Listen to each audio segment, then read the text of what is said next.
Our nation has lost its wealth, but we're getting it back so fast. The era of economic surrender is totally over. From now on, we expect trading relationships to be fair and, very importantly, reciprocal. On the campaign trail, upon taking office, right up to his recent State of the Union speech, President Trump has been consistent about what he calls America's bad trade deals, and that includes the North American Free Trade Agreement, NAFTA. The 1994 pact allows goods and services to move more freely among and between America, Canada, and Mexico. But critics say it also threatens each country's national sovereignty, its ability to govern and enforce its own laws. There's a provision in NAFTA and thousands of trade agreements called Investor-State Dispute Settlement, or ISDS. It allows foreign investors to sue governments for passing laws or regulations that could harm the value of their investment. Jeffrey Gertz is an ISDS scholar with the Brookings Institution. He says ISDS was created in the 1960s to protect foreign investors from governments taking control of their assets. If you think back to original ISDS, the kinds of disputes they often had in mind was, a nationalist government coming in and saying, foreign investors, we are taking over this mine, it is ours, we're kicking out of the country, we might be throwing you in jail. Today, a growing chorus of critics say companies are often using ISDS for a very different purpose. One of them is an oil and gas company called Lone Pine Resources. It had plans to begin fracking in Quebec, Canada. 7 years ago, citizens turned out by the thousands in Montreal to demand an end to all fracking in Quebec for at least a generation. Lone Pine, meanwhile, had obtained permits to begin drilling beneath the St. Lawrence River. The protests culminated in Montreal following a march of more than 400 miles from small town to garner support and get the attention of the Canadian government. The march was organized by this man, grassroots activist Philippe Duhamel. They had plans to drill 12,000 wells around this area, the St. Lawrence Valley in Quebec. I took out my savings to organize it because there was this urgency and no time to fundraise. So you spent your own money to organize the Citizens March? Yeah, and a few other people, including my father. When we got to Montreal, faces are pure light, pure delight. Because again, you can feel that history is on your side and you're winning. As the protesters converged on downtown Montreal, the activists did win a partial victory. The Quebec government adopted and later passed a bill that temporarily banned fracking beneath the St. Lawrence River. To the protesters, it may have seemed like their victory was sealed, but it marked the beginning of a much bigger fight. That's because oil and gas firm Lone Pine Resources lost its permits to frack beneath the St. Lawrence. So it decided to use NAFTA's Investor-State Dispute Settlement provision to fight back. It could do that because, though it's based in Canada, Lone Pine is incorporated in Delaware, which technically makes it a foreign investor. And under ISDS, foreign investors can sue national governments for damages. So Lone Pine sued Canada. Lone Pine had received no compensation for the money it had spent obtaining its permits, or for the potential profits it hoped to reap. So in 2012, the company filed a lawsuit, claiming the act which revoked its permits was a clear violation of Canada's obligations under NAFTA. 6 years on, the case is still pending, and the company is seeking roughly $90 million in damages. But these investor-state disputes don't play out openly in a domestic court. They're arbitrated behind closed doors by a tribunal of corporate lawyers.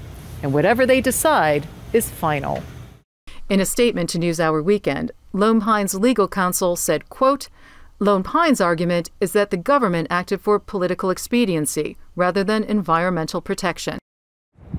Duhamel is outraged by the suit, which he says impinges on Canada's right to protect its environment by allowing a foreign investor to potentially undermine the government's ability to determine its own laws. This investor has rights that are supranational. When did that happen? When did we renege the power, our sovereignty? We've been robbed of our power to create our own laws. That concern has landed progressives like Duhamel on the same page as the Trump administration. U.S. Trade Representative Robert Lighthizer worries that America's right to determine its own laws could be undermined by similar suits. He voiced his concerns to Congress last year. I am troubled by the sovereignty issue.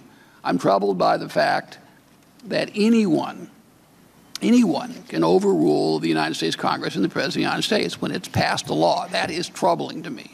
Canada and Mexico don't appear to be as concerned as the Trump administration, and they reportedly want to keep and update NAFTA's ISDS provision. So do more than 100 U.S. business and industry associations. They sent this letter to the Trump administration claiming that investor-state dispute settlement has been highly beneficial to the United States. Linda Dempsey is with the National Association of Manufacturers. What ISDS does is ensure that the same basic rules that we have in the United States are available for our manufacturers. Let me give you an example. We had one manufacturer with a paper mill in Canada. The province of Newfoundland decided to end its contracts, seize some of the property up there, and leave that manufacturer high and dry. The only recourse that company had after all that investment that supports its U.S. workforce, supports its bringing U.S. product into Canada, it was going to lose all that without ISDS. And so that's why we need ISDS as a backstop. And it has been used, I think, very responsibly.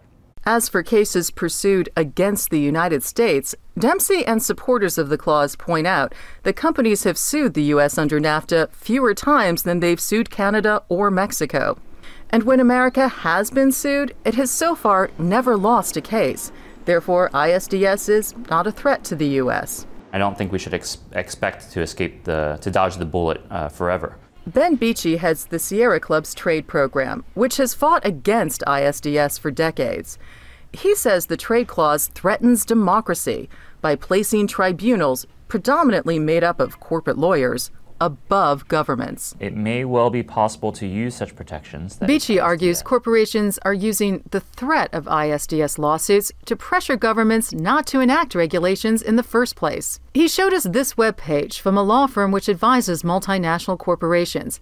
It describes ISDS as a tool companies can use to exert influence over the regulatory process. He also pointed to this study by researchers at Toronto's York University. They conducted 51 anonymous interviews with current and former officials and insiders in Canadian environment and trade ministries. The study's top finding: government ministries have changed their decision-making to account for trade concerns, including ISDS. Time and again, these government officials said yes, and in fact named NAFTA cases, ISDS cases, as one of the principal sources of litigation risk that affected their decision-making. Are they taking into account trade agreements? Sure, and we want them to, because those are the same basic rules our own Constitution requires, and we want to make sure our investors aren't cheated, aren't treated unfairly, aren't harmed by foreign governments.